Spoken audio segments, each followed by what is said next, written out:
I think you had mentioned there's going to be a discount for our listeners. Yes. So. And welcome to the Riley Black Project with Crystal and John. Hey. What's going on? How are you feeling? Feeling pretty good. Okay. So last episode we talked about, we mentioned how I had my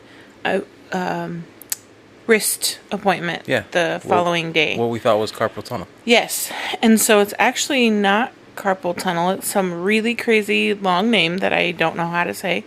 But it's actually in my wrist and my thumb, and it's called, the term for it, if you look it up or like Google it, if you Google mommy wrist, that's what I got.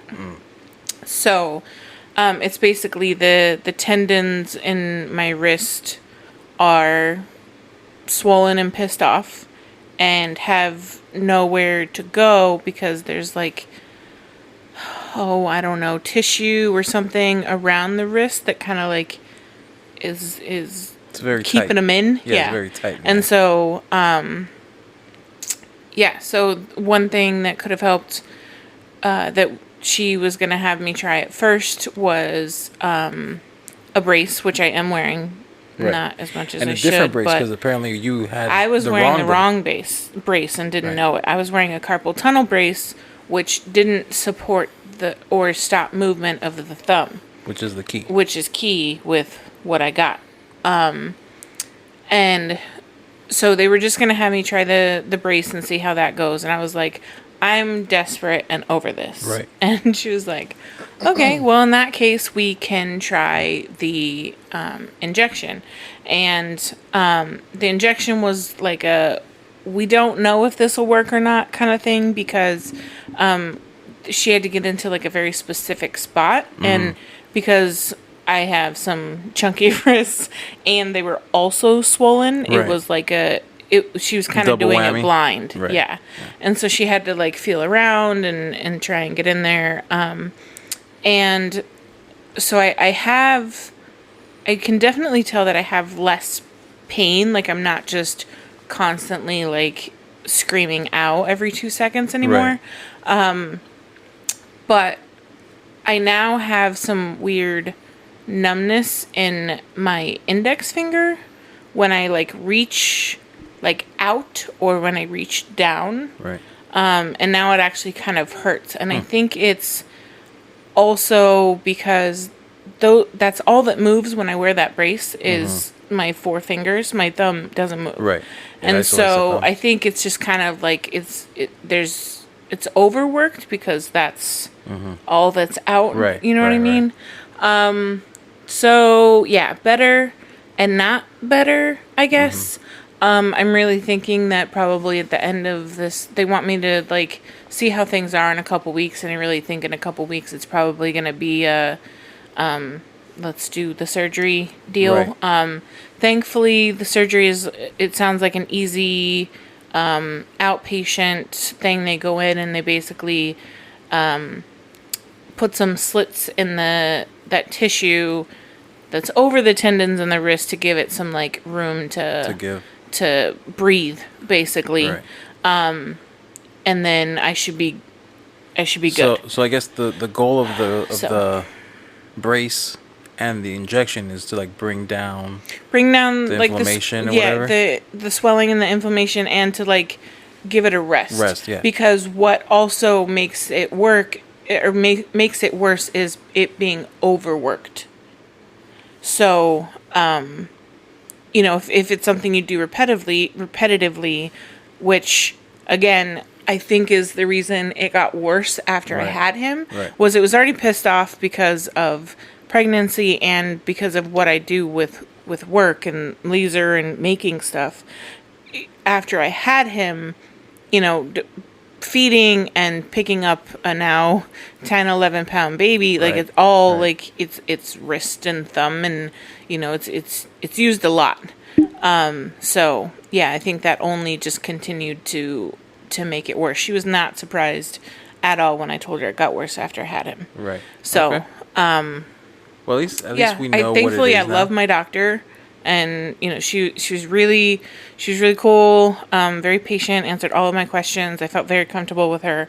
So that's huge, especially if it's going to come to surgery. Right. Unfortunately, my left wrist is now kind of by the day is getting more pissed off.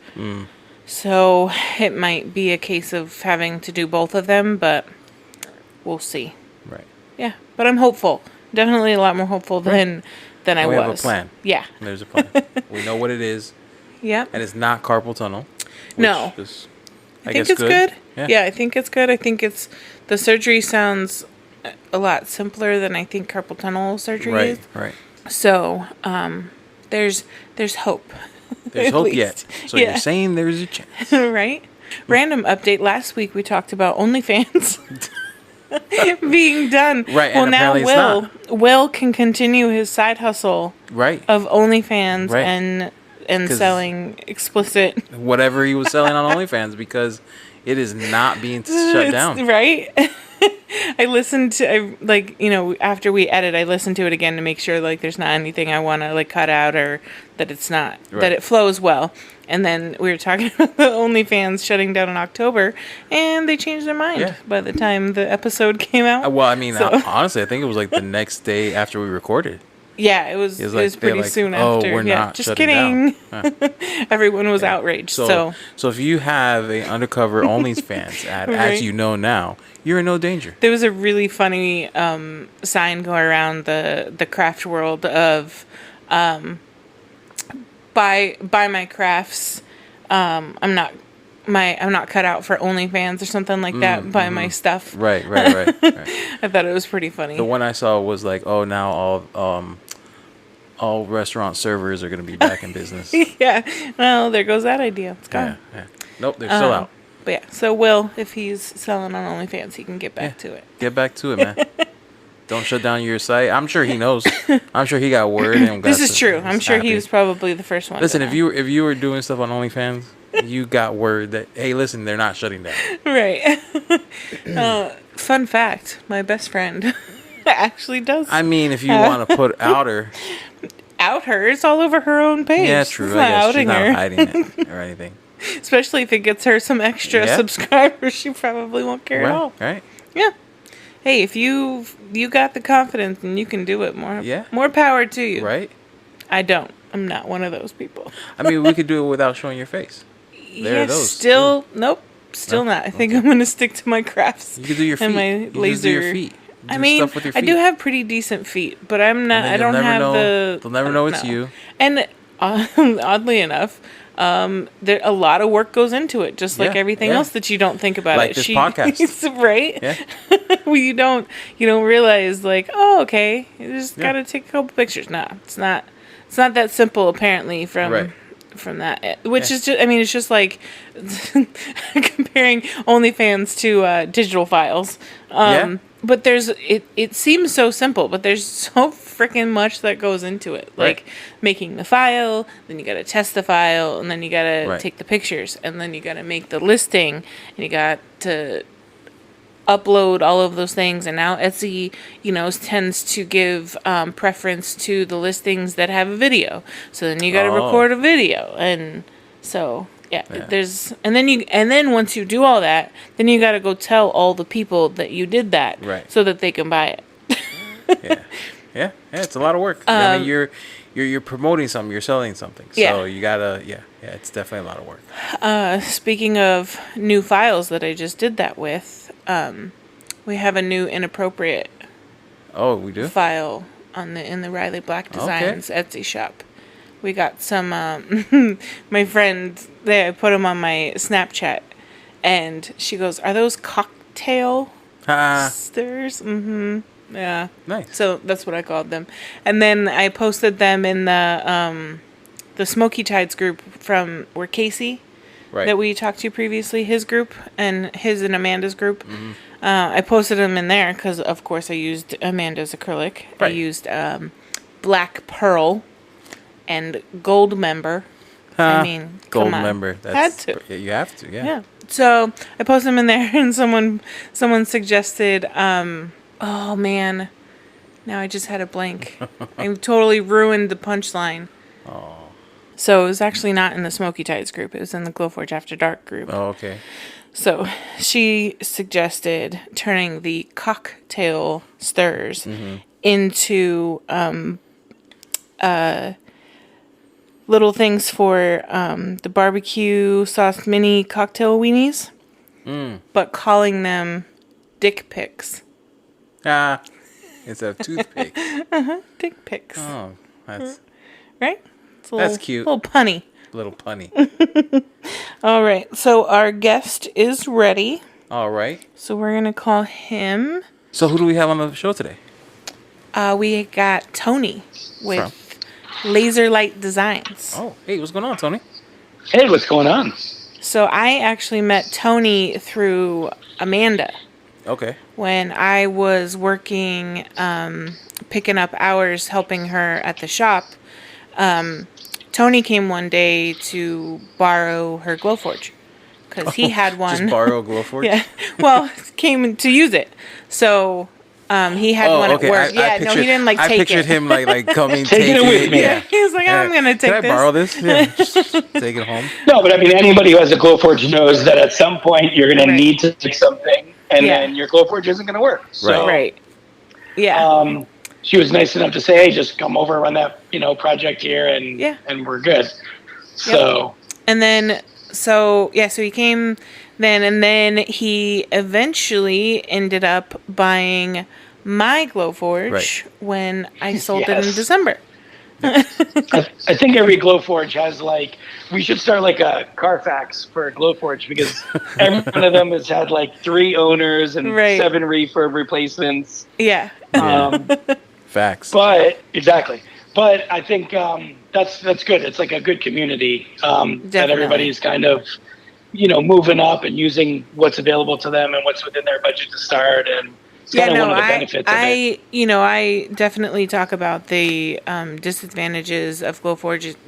I think probably more often than I talk about the advantages, but for me it was a perfect starter laser because I had no idea what a laser even really was. I was just like, oh, I can make all those cool things, sign me up.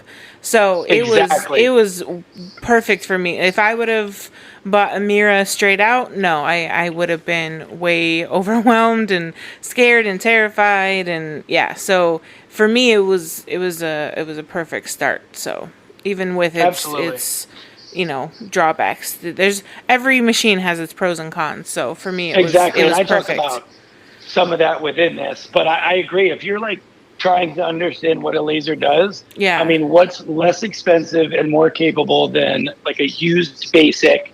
Right. So even if you just have it a month or two and you outgrow it that quickly, at least it reaffirms hey, this is actually something I'm interested in. Exactly, because that's the other thing is there's times where I buy, we buy something, we think, oh, this is going to be amazing, and then you don't use it as much as you think, or you don't actually like it as much as you hoped you would. And so it's perfect to spend, maybe say you can find one for $1,000 or $1,500 that's used. And then, you try it and say you even buy it full price, which I don't know what the basics are full price right now. 2,000? $2,500 now? $2,500, yeah. I think it went up 500, Yeah. So not terrible, not a terrible investment. And if you love it and you sell your ass off, then you pay it off and now you upgrade to buy the next one. Again, I bought my Mira on a day where I wanted to throw my Glowforge out the window.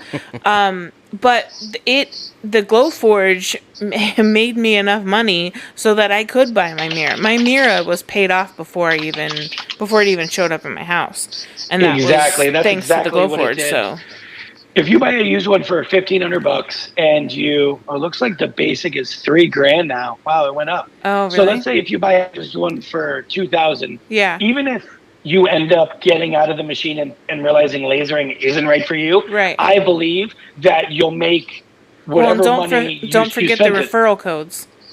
So the referral codes get you $100 off. I surprisingly have too. I didn't really ever try to push them. I just ended up helping people, and they're like, "Oh, can I use your code?" I'm like, "Sure." But so it's $100 off the basic, $300 off the plus, and $500 off the Pro. Nice. But yeah, so definitely use that if you're in the And then you're market. going to sell it. So that's going to offset. So really, to Right. break even, you need to only make what you're going to lose when you sell the machine. But if you bought it used, Right. use it for a month or two, you should almost be selling it for, give or take what you bought it for. Right. So, like, some people bought them and the next week it went up $500. It's like, well, they know that they're going to be able to sell it for what they bought it for. Right. Exactly. Even if they use it for 6 months, you know what I mean? So you're basically renting it for free in the end. Yeah. Right. So there's not many hobbies that you could get into, True. Yeah. So what's your background?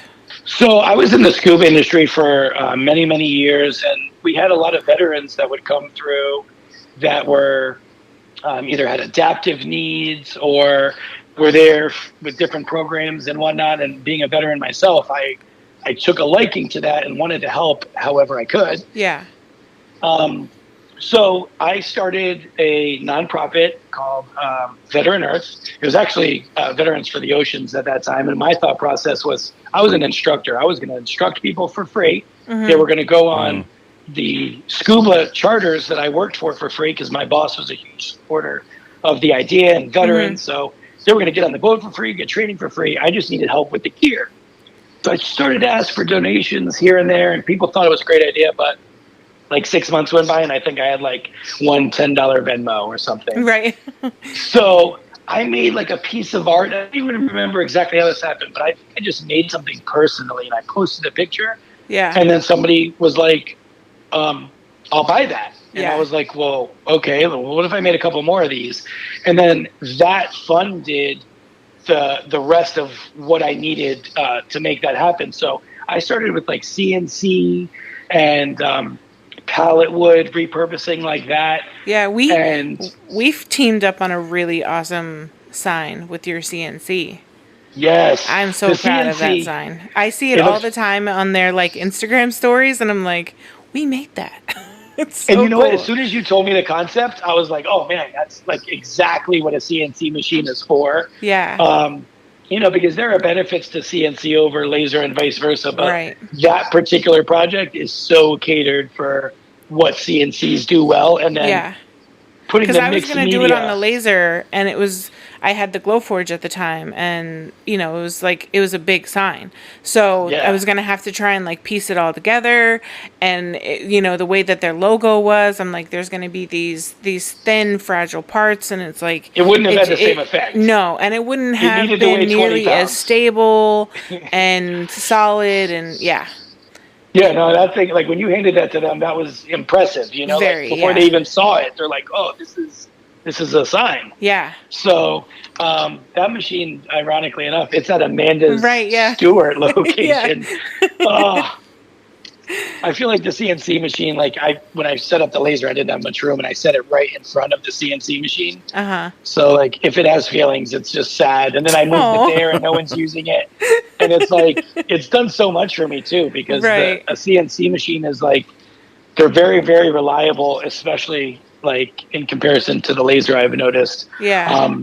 I've never even had an issue with the CNC machine ever, and I've made like, I don't even know, probably $30,000 off of that machine. That's nice. And I haven't put $1 into it. I haven't put a belt, a wheel, nothing. That's awesome. Nice. So I'll have some questions after we finish recording about that CNC machine. Yes. So then I get to work, and they have a Glowforge. So of course they're like, hey, nobody knows how to use this. We don't even know how to use the design software to like put something into it. Right. And I was like, well, I got the design software from the CNC side of things. It exports as like an SVG. And I was like, well, can I play on it? And they're like, absolutely. And then it was like, having access to a Glowforge that you could do whatever you want on whenever you want. Right. Like that was awesome. So I jumped in pretty quick with that. I bet. Especially on work time. I would kill to be paid like salary work to play around on the laser. and it just worked out this way. So we made different basically products that are out to market right now, and the concept for those products was 100% made on a Glowforge. That's so awesome. With acrylic from cerulean tides, right? That's awesome. So they needed to make a resin mold. And they just got the idea, if we can make the reverse of this. And I was like, well, we could certainly do that with acrylic on the Glowforge. Yeah. And now we've had numerous products come out that all started with just creating a mold and whatnot from That's so a cool. Glowforge and acrylic. It's awesome. Yeah, they were happy to let me dabble on that. And they had a pro. And then when I got into a basic, that created some issues. I did not realize how much more capable one was over the other. Oh, really? But it was good to have that dynamic and then learn that and understand that, because while I did recommend the basic just a few moments ago, the pro is certainly more capable, and I think you have a little bit less problems because that extra power that it has is kind of sometimes the difference between success or not. Yeah. It's probably smart Although, to mention that. yeah, I never push the pro, though, because if you can spend $6,000, or what is it now? If the basic is $3,000, what's the pro now? I mean, I got a really good deal on my pro. Well, yes, but everybody else. No, but I think there's enough opportunities that you can do that. Like, I think even getting into a pro, you can find one used. Yeah, so I'll support a used pro, but a brand new pro, I don't know. Like, unless you really need a Glowforge because of like space reasons, which could be a huge reason, obviously. Sure. If you have in a small apartment or something, absolutely. Yeah. But if you can spend $6,000 on $6,000 plus, they're probably more than 6,000 now. If you can spend 6,000 or more on a laser and you have the space for a more industrial laser, do it. I agree with that wholeheartedly. Yeah. I think the perfect setup is something kind of what I experienced. You find a used basic, then you find someone who wants a used basic, and at that time you try to find someone who just got a refurb, maybe hasn't even opened it yet, and they're upgrading, and you talk to them, and they decide to upgrade. No, but it was perfect because you really were going to upgrade. You got the refurb back. Now I have a new refurb. Well, and I had so much less stress about like that much less money that I had to come up with to pay off the mirror. You don't have to ship it, which is always a concern. Yep. Some arrive messed up. Like well, the box that and comes you with is great, you had previous knowledge of a laser. I was terrified of selling it to like a friend and having something go wrong with it, and them being like, "Oh, hey, this machine," and I'm like, "Nah, I'm done with it." It was either I'm selling it to you or a stranger, because I'm like, it's like as is. Like I don't have time to show you how to use it. I don't have time to help you troubleshoot if it doesn't work. Like I'm selling this and I'm moving on. No, and I get it. And what's funny is it actually doesn't work right now. Right, of course. Yeah, and I barely even used it. In fact, I had some things I had to get done, and I typed it in at work. And thankfully, they allowed me to do that there. Yeah. But, ideally, if you could get into the Glowforge use and then step up to a proper... And look, we're using home use for business use. Right. And that's something I think people need to understand. This is so that you can make cool ornaments for your tree. So you can show off to your friends or make your friends it's not a really business nice machine. Yeah, to make them a nice wedding gift or something like that. Engrave a really important cutting board or something. Yeah. But people are making money off of these things, and then they get mad like as soon as it doesn't work. But you're using its capabilities, right? You're using it beyond its day scope. One. Yeah. Right. So let's talk about so your first file release was a pretty cool one with your kerf tool. Yes.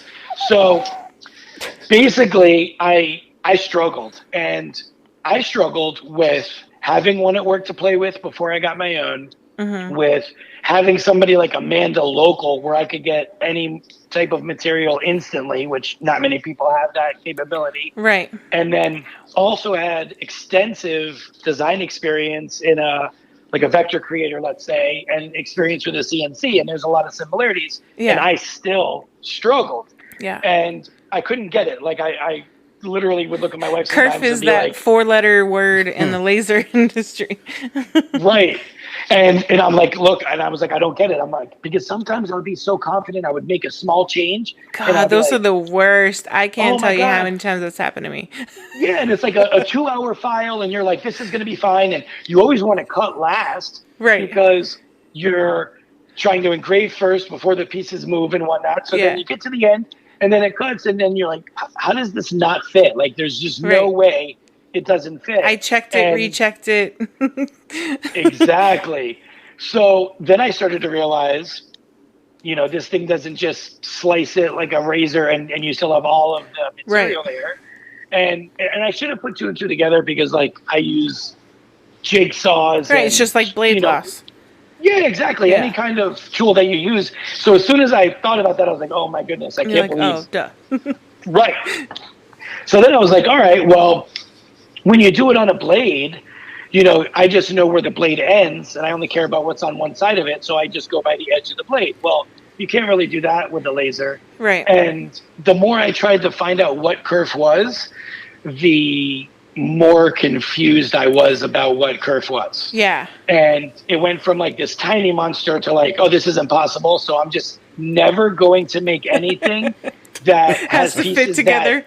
Right. So like, I'm just going to make 100 or 200 fuck legs, and I'm going to pad my pocket this week, and I don't have to worry about kerf. Right. So, and that's honestly all I made. And I posted it on my regular Facebook. I had a bunch of like just people I knew that bought it. And that was enough that I was like, I made enough on this holiday season, and I only had to invest like one solid week to it, and I didn't have to deal with kerf or whatever, But I was staying away from things that were useful, like phone holders and tablet holders. And I was just determined to figure it out. And then I also wanted to immediately, I knew when I was starting to make all of these different tutorials and things that I was instantly cataloging every step of the way, so that as soon as I figured it out, I was going to instantly give that information away, so that like no one else ever had to like endure that process. Right. Because we're all dealing with it. Like, you're dealing with your laser and you're cursing at it, and I'm cursing at mine, and the person, everybody's cursing at their lasers for all these reasons. And it's like, well, we just talked about this. Like, somebody already figured this out, but let's like move on from this and like try to level up, but we're still just like, all of us are still figuring out like these same simple things, Right. So I came out with this kerf tool, and it worked great. Initially, I honestly thought it was going to be either bananas, or it wasn't going to, like, no one was going to like it at all. Right. And I'm like kind of in between, so I guess I was right. Yeah. A little bit of both. A little bit of both. But it has perfect reviews. No one's ever hit me with a complaint or negative feedback on it, ever. That's good.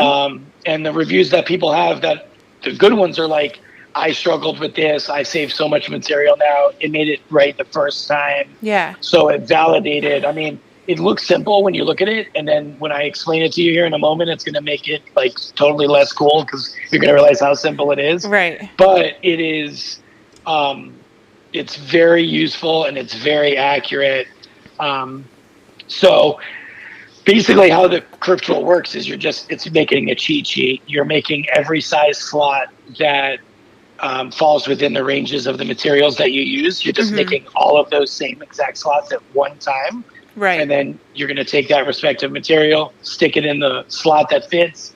The number that's next to it was the size of that box when you made that guide. Yeah. It was the size that was on the design. So it was made on your laser with your material. Right. If you make that box, it's going to fit 11 out of 10 times. It's just that simple.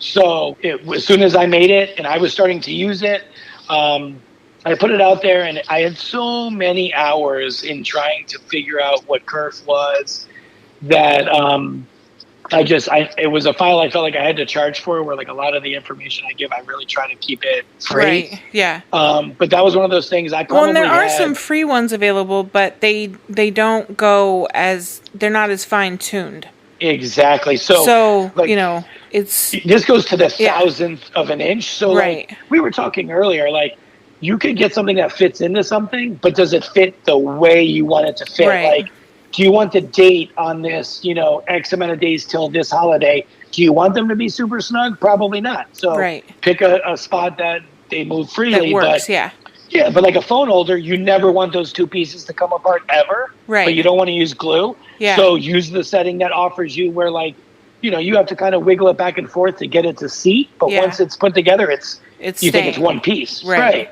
So that's one of the benefits of the curve tool over like a traditional caliper. And it's cheaper. And that was actually how I justified it. I tried to find the least expensive caliper I could that showed thousandths of an inch. And it was like, I think $14 or $19.99, and I was like, well, this is worth way more than that. Calipers are great in that they're super sensitive, but they're super sensitive.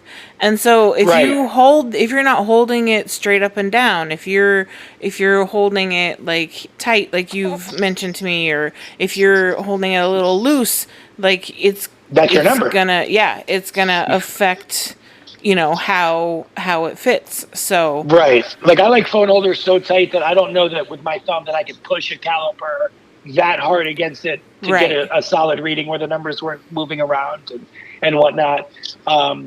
So if you're going to buy a caliper, it's great. Make sure it goes to the thousandths and not just to the tenths. So it's got to be like 0.000. Because there is that much of a difference, and 1/1000th of an inch will make the difference of you loving or hating that slotted thing that you're trying to assemble. Right.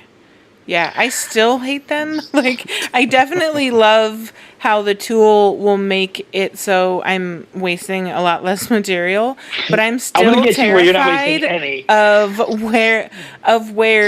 of selling them to people. Like, so we had talked earlier today, and you were helping me with the curve tool because I had tried cutting it previously, and I didn't have great settings because my laser was new to me. And so I ended up, either having too aggressive of settings or settings that weren't aggressive enough.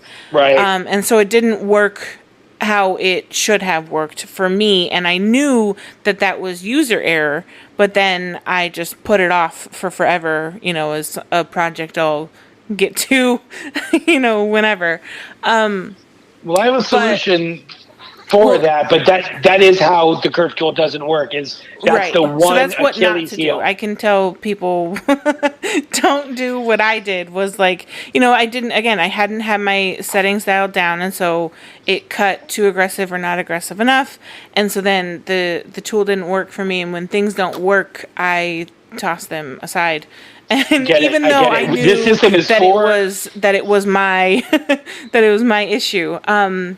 But where was I going with that? Just with now that I will have a tool that works, I can direct buyers where to go because I avoid the designs, the cool designs that have to fit together because I can't teach somebody else. I get it. So I understand it enough to do it myself, but I cannot walk you through like doing it for you. You know what I mean? So like, no, I get it. So and you know what? Honestly, it sounds crazy, and I'm like, and as a designer who helps everybody, it makes me feel like an asshole. Where I'm like, so I'm sorry, I can't help you. Or maybe it was yesterday.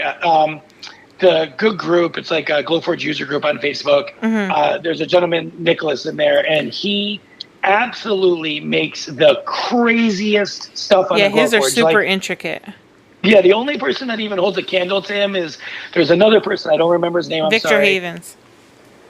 I hope it's that guy. Is it the guy that like recreates like the Vegas signs and stuff? Oh no! Oh my God, mind blowing. His stuff is really cool. Yeah. They're like no, but miniature... Victor Havens is really cool too. He has he's done like a Ferris wheel. Have you seen?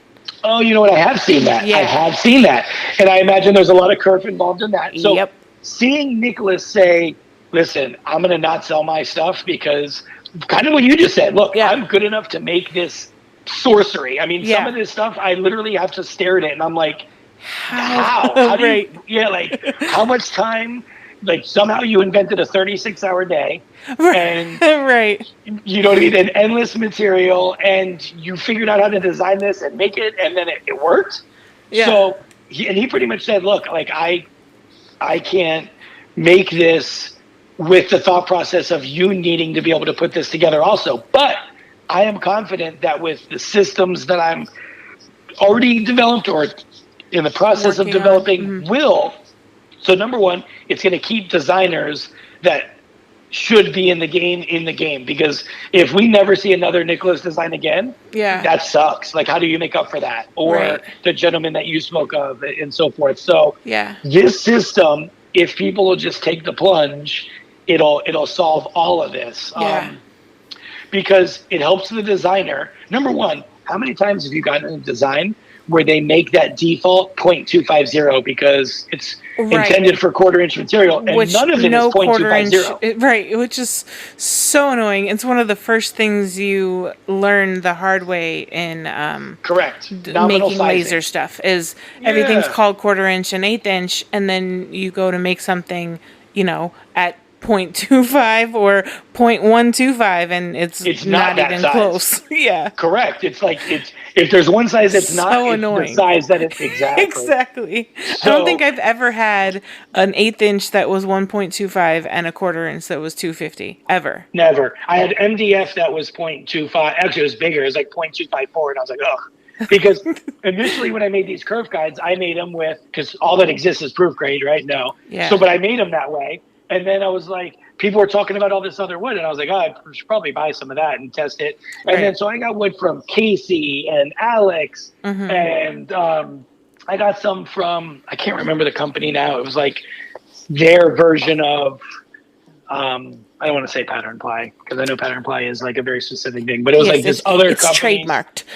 Yes, it's trademarked. So it's I was going to switch the letters and say it, but pattern ply with switch letters is still pattern ply. Yeah. So it's pattern ply. It's like whatever. It's half the price, and I was like, I'm going to try it. And it's different when I got it. Like I wasn't super happy with it, but I wanted to see all these different thicknesses because initially I thought my guide had enough sizes. It had like 36, and now it's got like 100 and something because the wood that everybody loves from Home Depot, and all these different woods that people are using very common these days were nowhere near the sizes that they were advertised at. Right. And so I had to just keep growing this guide. I think I'm on like version E of the curve tool at this point.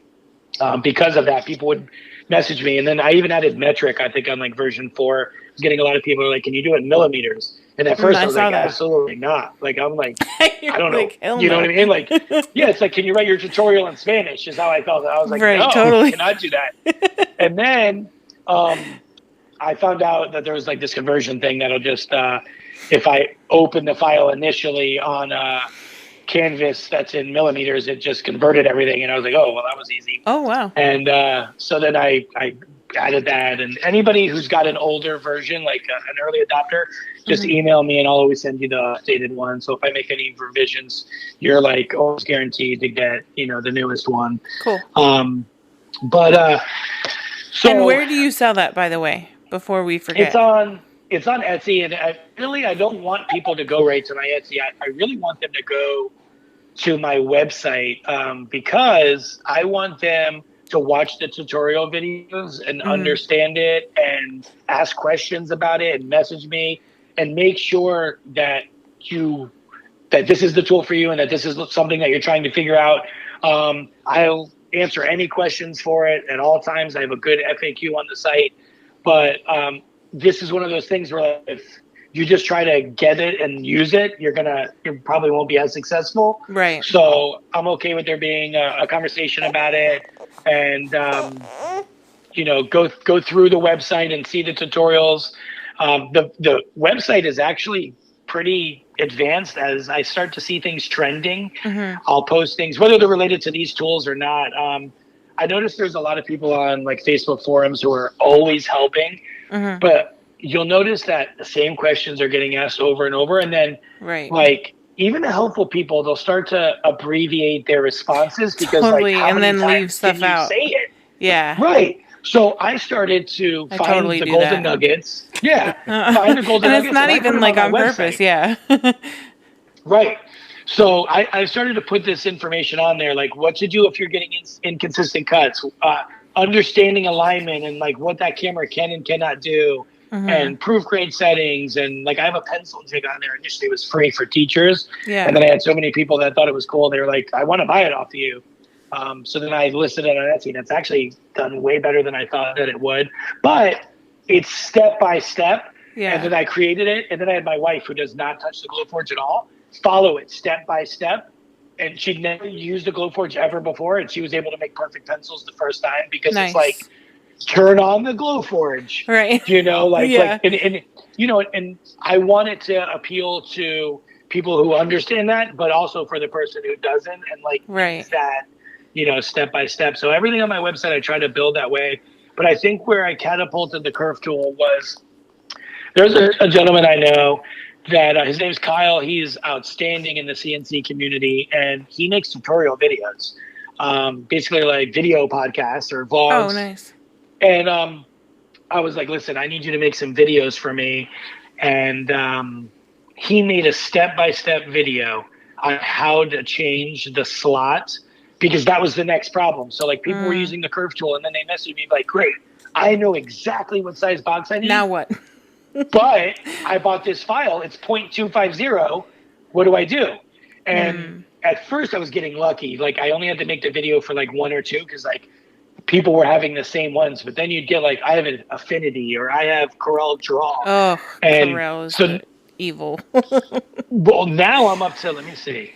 I think I have it for the 7 most common, and I had to pay for these videos to get done. Yeah. But I wanted this to be a full system to where somebody like Nicholas could make a file and then send this website to somebody, and you don't even have to push the curve tool. If they end up getting it, great. If not, they could use all this free stuff for, you know, it's free 99. Enjoy. Yeah. And it's literally step by step for Inkscape, Illustrator, Silhouette. Like I think it's like 6 or 7 of the most popular ones. So if your first file that you cut is my guide on a proof grade material with proof grade settings, and then you watch this video for whatever, and I tell people, watch these videos to see which workflow you like, decide which design software you want.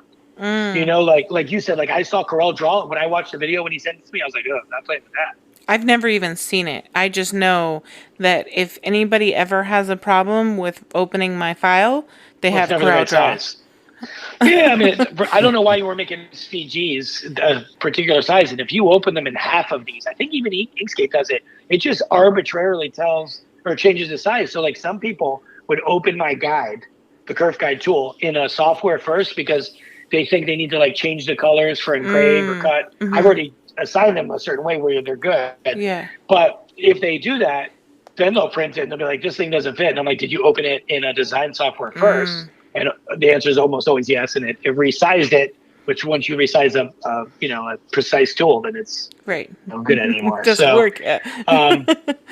So I wanted to be able to be long-winded with people, but I couldn't also. So I created this website, and basically any of these things that I was saying over and over and over, I just put them on the website, and then I try to link to it. I know some of them, they don't want you to link to websites, which I think is counterproductive. Yeah.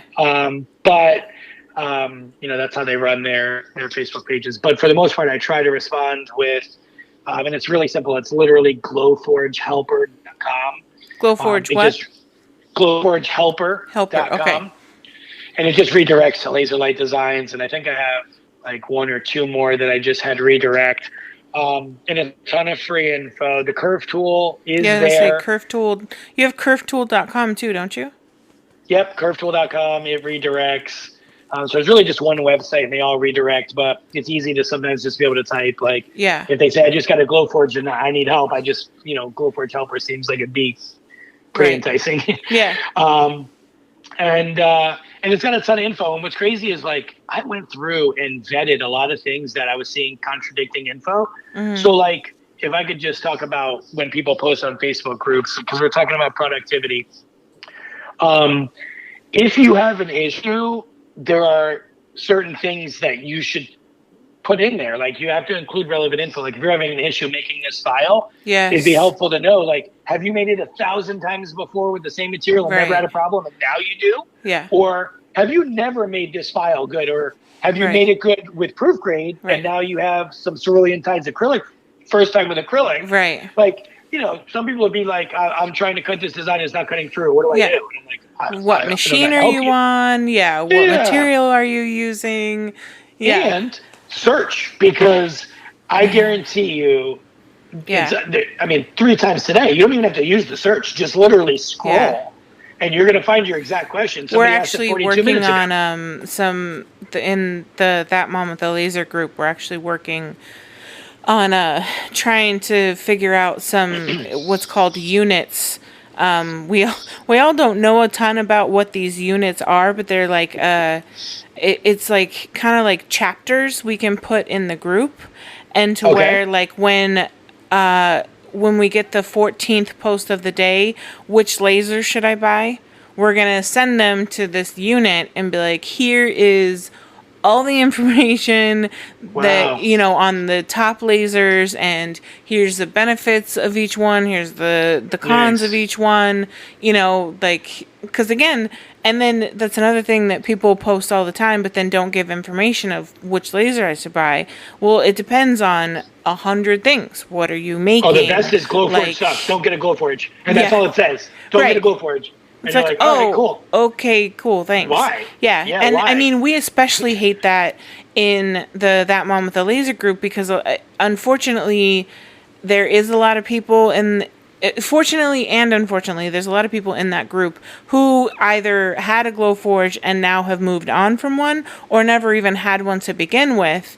And because we have more non-Glowforge users in there tends to be a few more of the Glowforge haters, I guess we could call them. Yeah. And so, which by all means, everyone can have their opinion, and it may not be what their opinion is saying is that the Glowforge is not a good fit for that person, or it was not a good fit for the person who said Glowforge sucks, don't buy one. Because Heather, who had 4 Glowforges and ended up getting a full refund on her Glowforge because she had so many issues, is still a backer of a Glowforge, and still she made whatever she made, and it cost her nothing. And and it was a perfect starter laser for her, just like it was for me. She didn't feel like she could have started on a Mira, as her first ever, and it taught her about lasers, and it made her enough money so she could afford the next one. And she had problems, but no mechanical device is without potential issue. I mean, the number one thing, I mean, money motivated me not getting a super awesome laser. Right. But honestly, I don't know, even if I had extra money in the bank, to get something like that, I still don't know, unless if I had a friend or I saw one in person.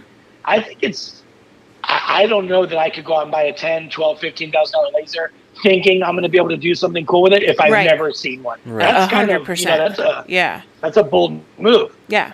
So what we were saying about the not asking the same questions, but then also not giving enough information, it goes into, when you're having problems, or when you're looking for something, try searching first and you'll find. I think people need to also be a little bit more realistic in their answers. So somebody will say, what masking should I use? So, and then you'll get the person that's don't use masking, use baby wipes. And I'm like, all right, so you know what? All right, let's try the baby wipe thing, right? Because I'm buying stuff now that doesn't come with masking. So let me try it. Well, the baby wipe, does it take the residue off? Absolutely. But it also leaves a ton of lint all over my wipe. Oh, it does. Yeah. So I would not say don't use masking, use baby wipes. I would say for some things, baby wipes might work, but if it's an unfinished wood, it might leave lint. So just telling somebody not to use masking, and then I would say use this masking, and then they're like, no, use the baby wipes, and I'm like, well, don't reply to my comment. Mine's relevant. Masking is definitely a way to do this. Yeah. So I went and I bought the most popular maskings, and I tested them both. And I tested them every way that I could think of. Sanded, unsanded, with a clear coat on it, And then I even broke it down on my website, like how much it costs per side to mask it. I gave links, and I think it's like I got it. The best one was only like 60 cents, and the more expensive one that everybody kept recommending actually performed horribly against the cheaper one. So what's the one that you actually recommend? I'm curious. You have to go to my website. I'm not just gonna give you the info. No, let's see here. Test masking. So when I go to it, I tested the Vinyl Ease and the Transfer Right Ultra, and I did it as a blind test. I wrote mask 1 and mask 2, and I tried to be as unbiased because I wanted to find out which one I'm going to use it, right? So the Vinyl Ease ended up. Both sides it was 70 cents. The Transfer Right was 42 cents, and it scored better. Good, because that's what I use. Oh, good. And one of the things that I didn't like about the Vinyl Ease, I always noticed that I have to pull a couple inches extra of masking when I'm wrapping complete sides. Like it's hard to just bring it right to the razor bladed edge, So, the 2 or 3 inches extra didn't want to stick back on the roll with Vinyl Ease. Oh, right. So every time I was losing that, and I was like, well, that's annoying. That's no good. Right. And it also tore a little bit when I pulled it off the roll because the first time it's on the roll, it's super sticky. Yeah. So I was ripping it here and there. So you had to grab it with 2 hands, and you had to grab it a third of the way down on each side. And if you weren't, it would rip. So little things like that, I noted that in here. And then the clear coat, everybody with the clear coat. So my tip for the masking, I actually use 2. I use 2 different transferites. Oh wow! I use the medium tack for anything that's unpainted or unfinished or just bare wood basically or acrylic or anything like that. If I have pre-painted, which if anybody has listened, I don't paint anymore. But if in my old me, if I pre-painted, then I needed high tack in order for it to stay down and not lift up during engraving and so mine says Ultra, so I'm not sure which one of those 2 that is, or if it's a different. So it's one entirely. I think it's 582 is the medium and 592 I think is the high tech. Did you get them from US Cutter? Yep, I got 582, so I have the medium. That's the medium, I think. Yeah. I'm gonna add that on there, that extra info because. Yeah. So. Go ahead. I even did a test on does it pull some of the grain of the wood off and so forth like that. So I wonder if the 9.2. Maybe I'll add that to the test. Yeah, so that for me, that was my experience was that, I loved the 582 and used it all the time. And then I started pre-painting to, save time on certain designs and stuff. And I noticed it was coming up on, especially on the matte chalk paint. It had even a harder time sticking to that. And so I needed a higher tack, masking for those situations. Gotcha. Oh, and one more, I guess, masking hack is I normally got the 12-inch rolls. One of my last times I got a 6-inch roll so that I could mask small pieces of scraps and miscellaneous stuff that wasn't masked, but I didn't want to mess with the 12-inch roll to do it.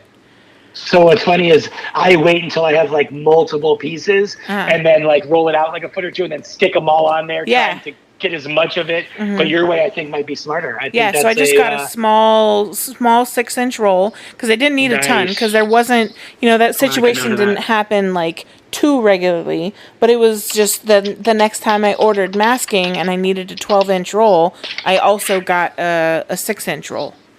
I'm going to add it to my list. I think that's a winner right there.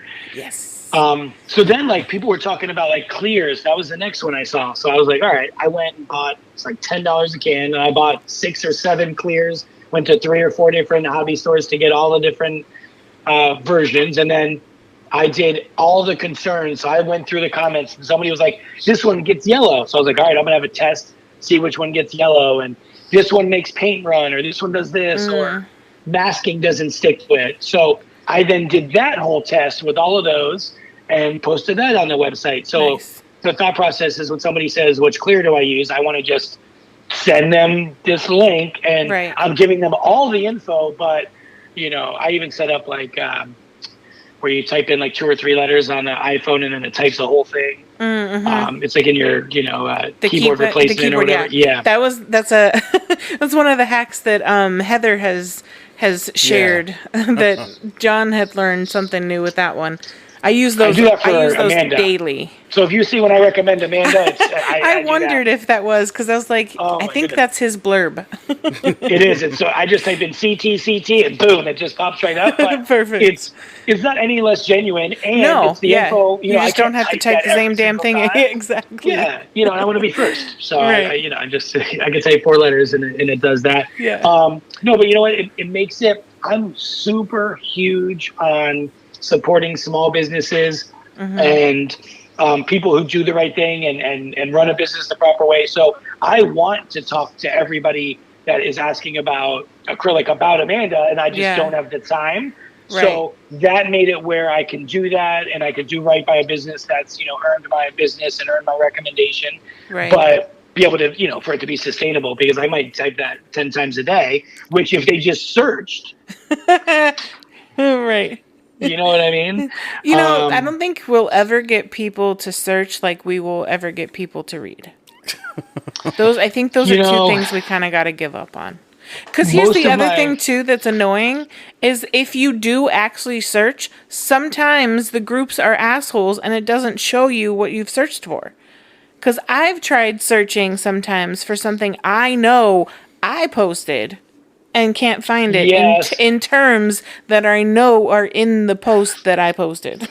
Well, that's the other thing. Some people don't even know the right terms. So, like, if you don't know what kerf is, exactly, you wouldn't even know what to look up. Fit together. Yeah, right. Yeah, I wouldn't know what kerf is. Yeah.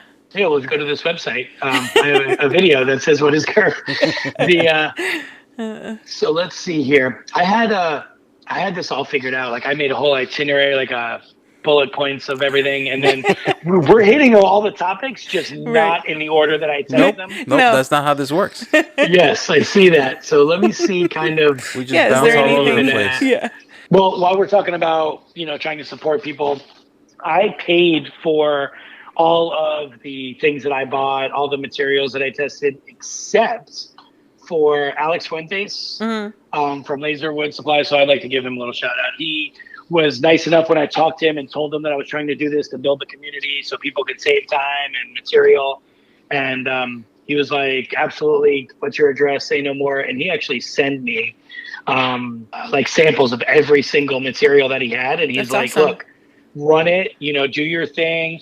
And because of that, what I was able to do is like, so you are part of the very small group that has problems even with the curve guide because of your settings aren't perfectly dialed in. And basically, if you're making a precision tool, but you don't cut it super precise, it's not going to work well, right? So the newest thing that I'm coming out with, and it's actually not entirely completed today, but it will be if you're listening to this, because I will get it done by then. And it's like months and months in the making, but it's basically going to be a file that you could put into your Glowforge or any other laser and run this series of tests, and you're going to learn a lot about your machine. You're going to learn, your cut settings, your engrave settings for each particular type of material because they do differ. Right. And it's funny, like people would be like, I tried this setting from Glowforge and I tried acrylic black and then I tried acrylic red and acrylic blue and none of them cut. And what's funny is those are all the same exact settings. Right. Yeah, they are. So it's white. I'm not going to lie. It took me a long time to figure that out. On my website, I literally went through, and because I had, I think you had a plus for a minute. Yes, and I then did. I had the pro and the basic. So I had all three like in my Glowforge dashboard. So I went through and setting by setting by setting, went through on each of those 3 Glowforges and loaded up all these things to get that information and then put it in a spreadsheet. There's one that's out there, but it's not accurate. And I found some inconsistencies, like the settings are more aggressive on 1/8 than 1/4, which like makes no sense. So some of their settings are wrong in their system, but on my website, it does go over all of that info. And, people are like, where do I start at? And I noticed, like, let's see, I'll look at these. I'm looking at Alex's wood samples right now.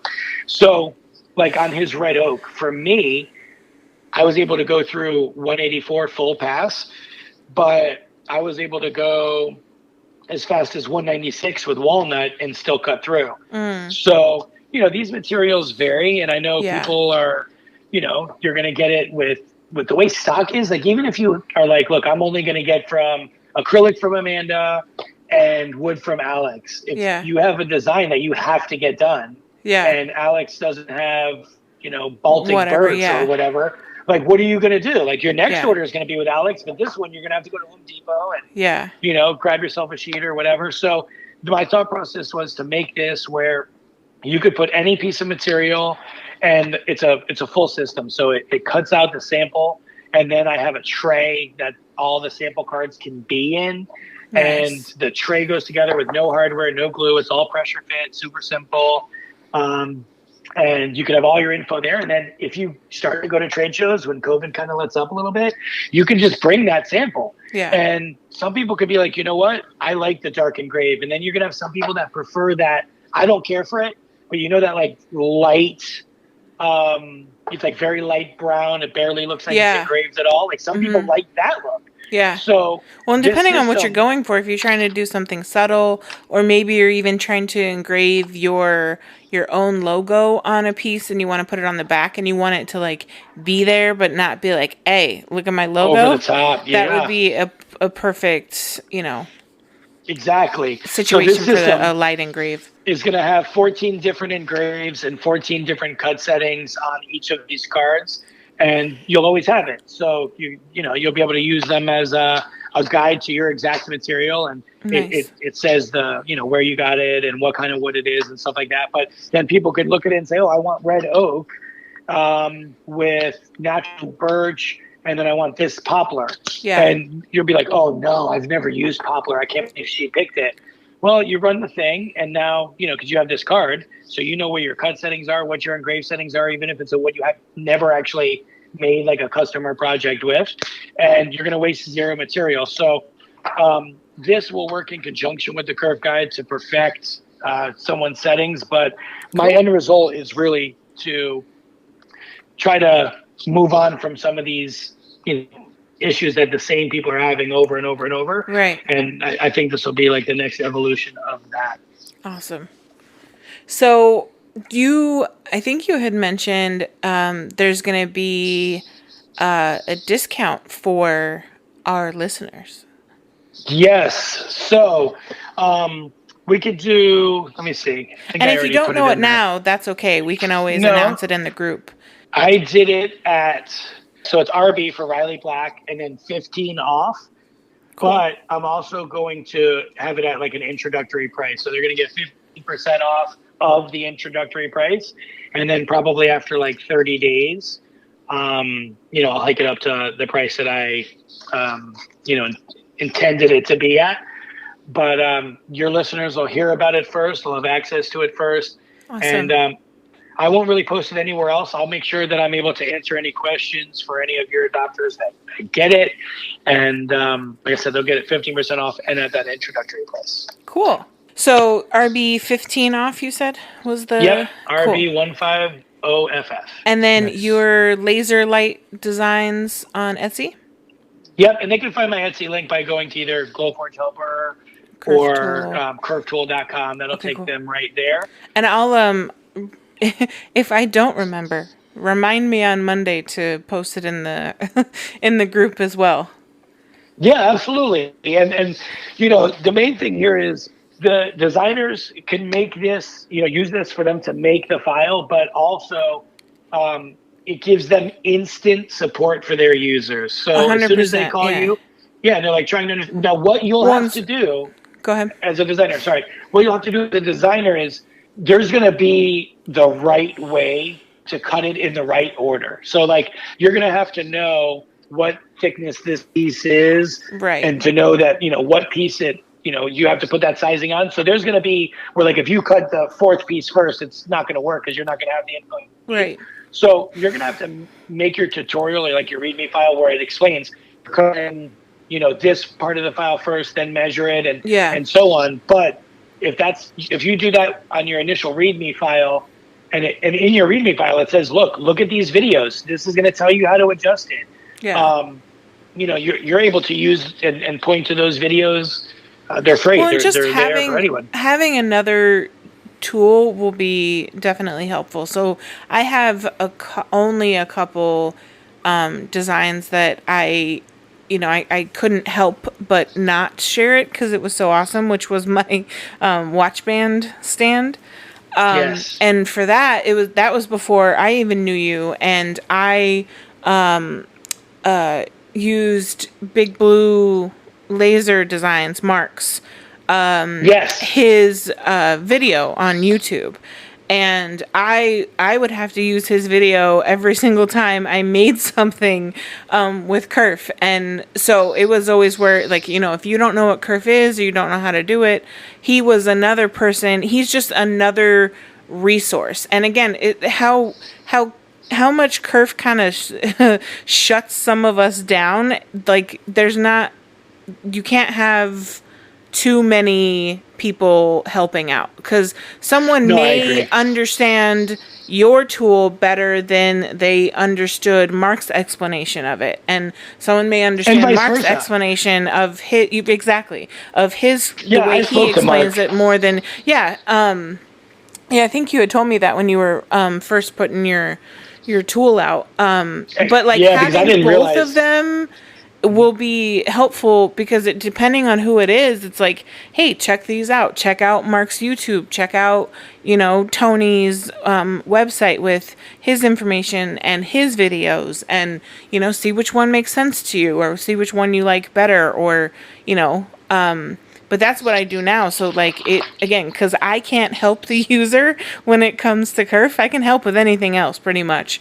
But when it comes to kerf, I know it enough to limp through it myself, but I can't tell you how to do it. And what's interesting is, like, I reached out to Mark and had a long conversation with him because, number one, you can see that he's just a genuine guy, right? Totally. He's a good guy.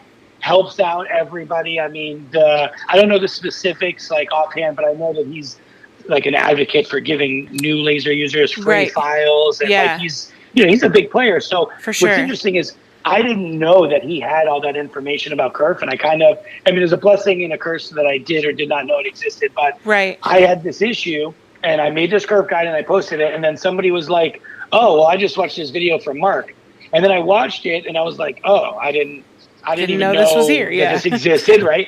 And then, ironically, he actually has I think you might call it a slot sizer. I don't think it's called a kerf tool. But his, in my opinion, it only goes to the 10th, and there's only like, I don't know, maybe 8 or 10 sizes. Right. So I talked to him, and I was like, listen, look, I hope there's not any bad blood. I didn't realize that. I mean, you essentially had this idea first, but its function is very limited in that there's only X amount of sizes, and it only goes to the 10th, and really 1/10 is, in my opinion, too large of an interval to be, as precise as it needs to be. And he was very nice about it, and I was like, look, I did not copy you. But I agree there are some similarities here. Yeah, not trying to step on toes.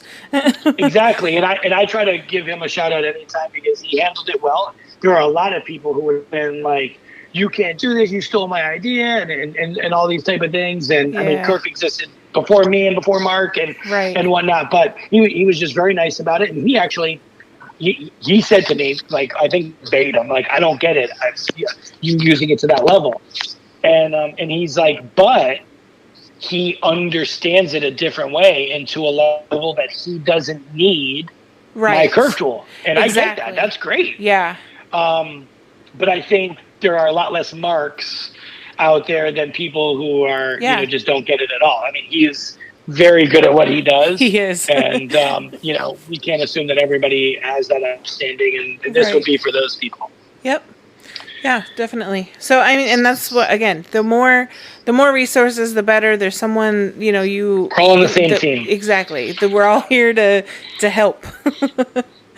So. Yeah, people are so worried. They're like, and I mean, I don't know that I would fall for the post all your most successful projects here. Right. Like Yeah. this person's trying to take your stuff, and people post, Yeah. but well, hey, I'm not gonna lie. I post because they're not competition for me if they're making something.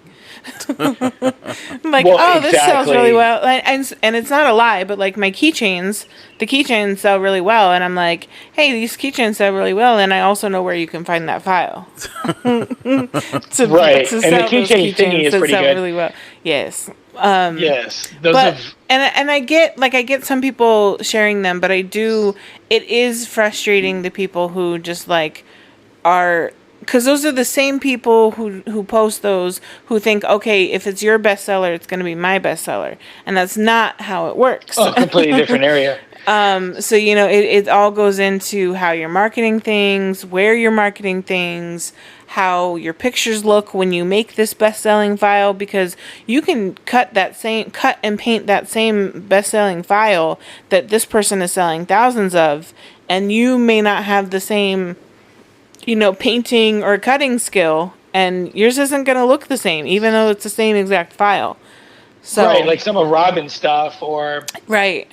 like yes, she's able to make it look like that, or I mean some of her Right. stuff is, but like some of her stuff is actually intimidating to me. I have one project. It was like actually the first file I bought. It was a jellyfish, and I think I'll probably tackle it now once I get this issue resolved.